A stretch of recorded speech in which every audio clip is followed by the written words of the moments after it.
اللہ تعالیٰ نے اپنے نبی کے لیے ایسے جانثار ساتھی منتخب فرمائے جن کی مثال تاریخ انسانیت پیش نہیں کر سکتی۔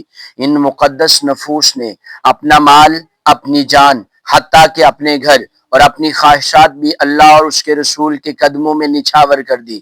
ان صحابہ کرام میں کچھ ہستیاں ایسی ہیں جن کا ذکر آتا ہے تو حیا سر جھکا لیتی ہے، سخاوت فخر کرنے لگتی ہے، وفا مسکرا اٹھتی ہے اور فرشتے بھی ادب سے کھڑے ہو جاتے ہیں۔ آج ہم اس عظیم شخصیت کا تذکرہ کریں گے جس کے بارے میں پیارے آقا صلی اللہ علیہ وآلہ وسلم نے ارشاد فرمایا، کیا میں اس شخص سے حیا نہ کروں جس سے فرشتے بھی حیا کرتے ہیں۔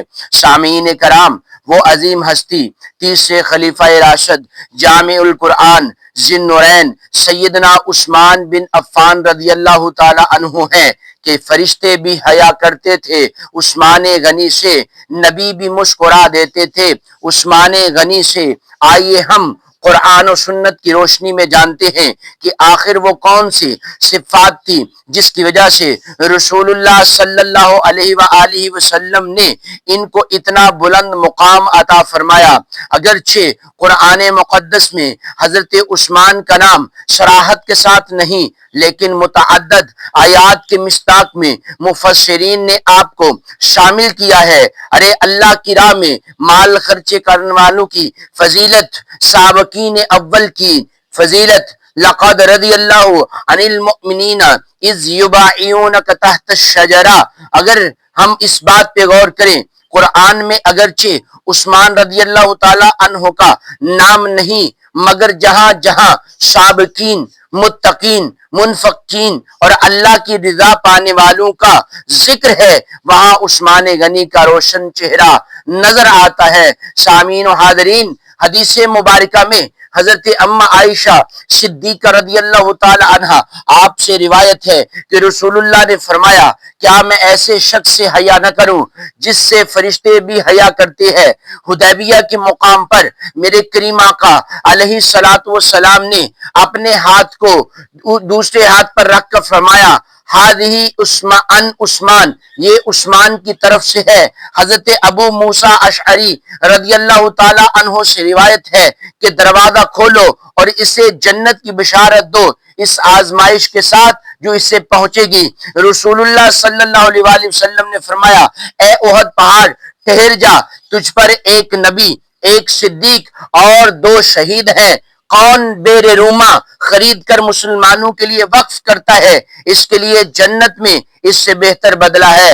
ارے مسجد نبوی کی توسیع کرنے کے لیے جنہوں نے مسجد کی جگہ خرید کر دی، حضرت عبد بن رحمان صبرہ رضی اللہ تعالی عنہ، آپ سے روایت ہے کہ پیارے آقا نے جب 1000 دینار پیش کیے تو نبی پاک نے فرمایا، آج کے بعد عثمان جو بھی عمل کرے انہیں نقصان نہیں پہنچائے گا۔ سامعین و حاضرین، کون عثمان اسلام قبول کرنے والوں میں اولین لوگوں میں سے ہے، عشرہ مبشرہ میں شامل ہے۔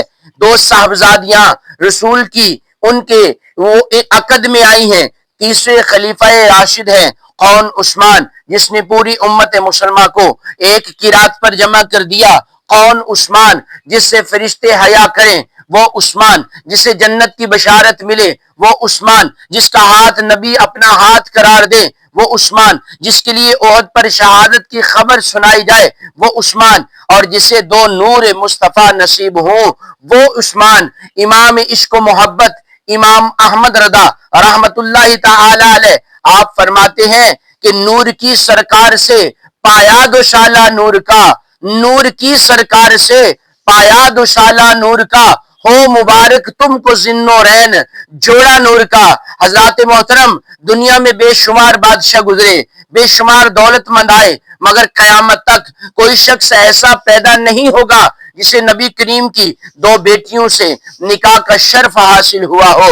یہ اعزاز صرف اور صرف عثمان غنی رضی اللہ تعالی عنہ کے حصے میں آیا۔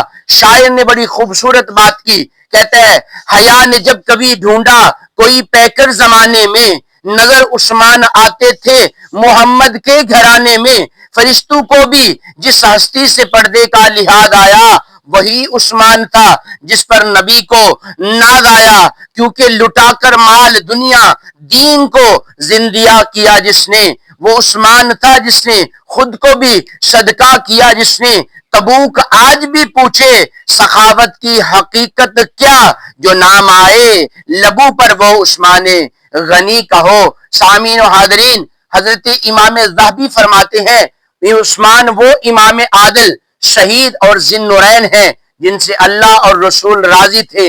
امام ابن کثیر فرماتے ہیں حیا، سخاوت، عبادت اور جن اخلاق میں حضرت عثمان اپنی مثال آپ تھے۔ میرے بزرگوں، حضرت ابوبکر کی فضیلت اپنی جگہ، حضرت عمر کی فضیلت اپنی جگہ، حضرت علی کا مقام اپنی جگہ، لیکن حضرت عثمان کی ایک فضیلت ایسی بھی ہے جس میں قیامت تک کوئی ان کا شریک نہیں بن سکا۔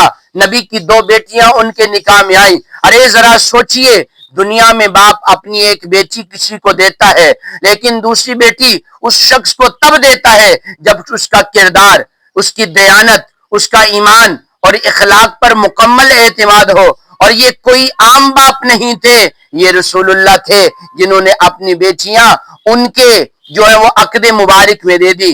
حضرت عثمان کی شہادت کے وقت تلوار ان کے ہاتھ میں نہیں تھی، قرآن ان کے ہاتھ میں تھا۔